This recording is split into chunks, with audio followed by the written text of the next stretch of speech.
everybody. Welcome to Healing Not Healed, where we will talk about all things mental health and holistic wellness in a very transparent but culturally competent space. Today, I initially was going to record, some thoughts I had written down, but I actually had something on my heart that I just, because the platform is about vulnerability and transparency in the process of going through mental health, as a clinician and as someone who struggles like we all do. I wanted to share the growth and evolution that I've experienced, that I witnessed within myself while going through this experience, that I thought to share with you all. And if you know me for a while, you know I've been very passionate about certain topics, conversations, especially social media and things like that, and um, having a platform to speak on was probably a long time coming for me. That people have encouraged me to do, that I shied away from because of anxiety and fear of public speaking and just criticism and having to defend how you feel and how you think.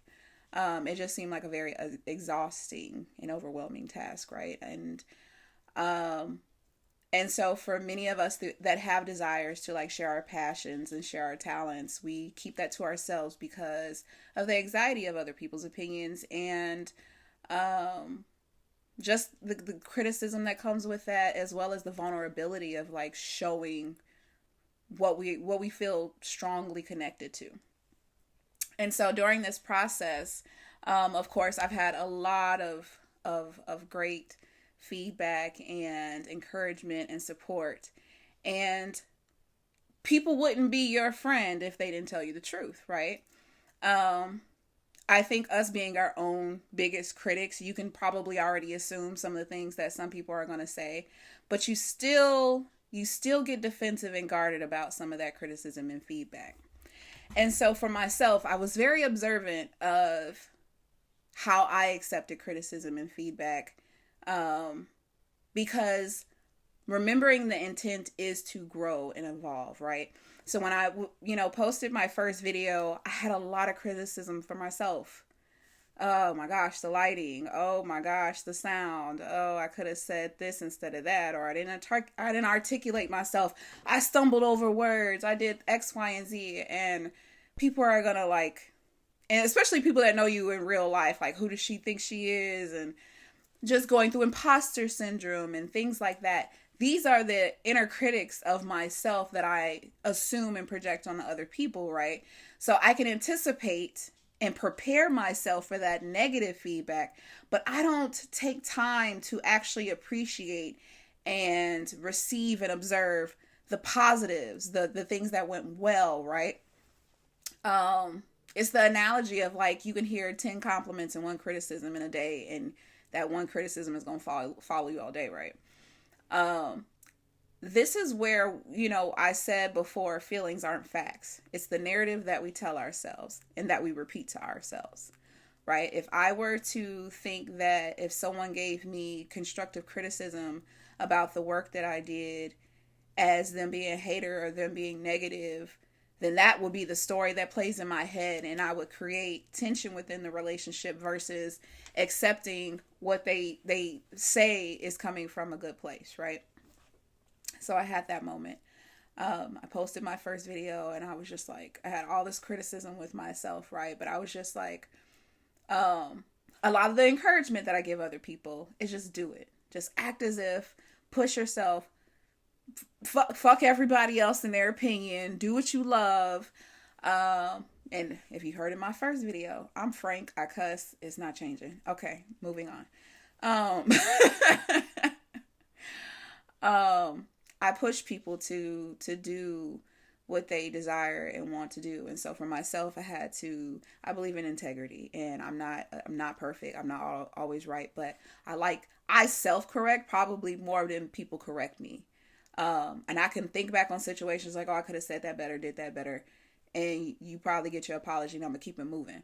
But so A lot of the criticism I had for myself, I sat there and I processed it. I said, go ahead, do it anyway, post it anyway. And I got a lot of support and feedback, and people that felt inspired. And that's the whole goal and purpose and intent, is to inspire. And so, of course, I have a very, I love my dear friends. I ain't gonna say no names. I have a dear friend that, of course, gave me the kudos and the support and the cheer, but was like, here's some things you could tweak, right? Wasn't coming from a bad place. The tone was positive. It was right. But I think for a moment, right, you get a little bit of discouraged, just a little bit of how you can do better, right? And a little bit of self-doubt of like, is this what I should be doing or need to be doing?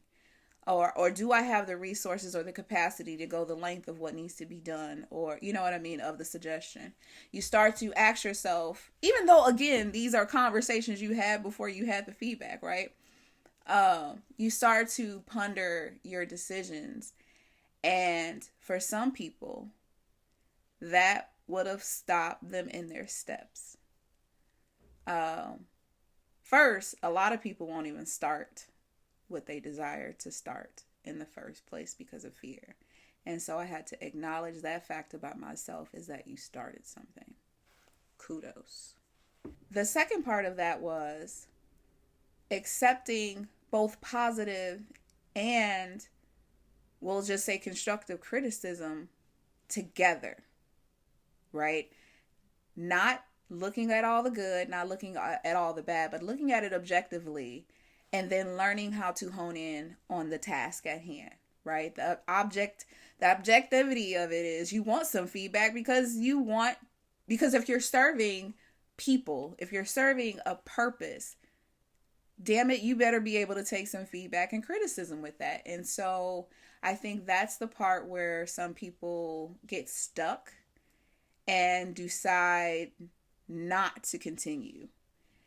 And it's an unfortunate reality that a lot of people do hold on to a lot of talent in that way. Even if you're passionate about something, you're still a beginner until you master it. That goes with starting any new project, any new job, any hobby, anything, a business venture. You're going to start off not knowing everything, and you're going to have to make mistakes along the way. And you honestly got to be accepting to looking stupid at times, especially if it's something unorthodox, such as mental health and wanting to, you know what I mean, have open conversations about vulnerability, shame, guilt, and just overall shit happens, right? And so, that level of vulnerability, I think, took a while to get to this point. And I think a lot of people struggle to get to that point because, again, the narrative that we tell ourselves in that growth process of not being good enough, not being competent enough, not having the resources, not having the money, not having the time, we will create a bunch of barriers instead of seeing opportunities to give us every reason not to do something we feel so passionately called to do. And it's so interesting, and I'm not sure what your spiritual beliefs are, but it's so interesting how, the universe will remove barriers, remove obstacles, remove excuses, and will place you in front of yourself and say, okay, now what? What is holding you back now? And honestly, for me, I had nothing else to give excuses about. And so if you're being honest with yourself, and nobody else listening, nobody else watching, you in a room by yourself, it's me and you, and I ain't listening. And being honest with yourself, what excuses, what barriers, what obstacles are you creating? What narratives are you telling yourself that are making you fearful of pursuing what it is that you desire to pursue? Even if it's negative criticism or feedback, is your intent to grow and evolve? If everybody liked your craft and what you did, would you believe them? Right? Um, you aren't for everybody. I'm not for everybody. I don't want to be for everybody. And so I think also accepting that who is for you, who is meant for you, who aligns with you. And when we say alignment, we mean attraction, not force, not coerce, not persuasion. People that are genuinely and energetically aligned with you are going to see exactly what it is you have to offer without you having to jump through hoops and obstacles of you trying to basically be like everybody else to make sure it's perfect, which ain't no such damn thing, right? So just start. Whatever it is, just start. Whatever it is that you're passionate about, whatever research you need to do, whatever obstacle, whatever barrier, remove it and get started. If I can, so can you, because I'm nobody special. All right. Peace, family.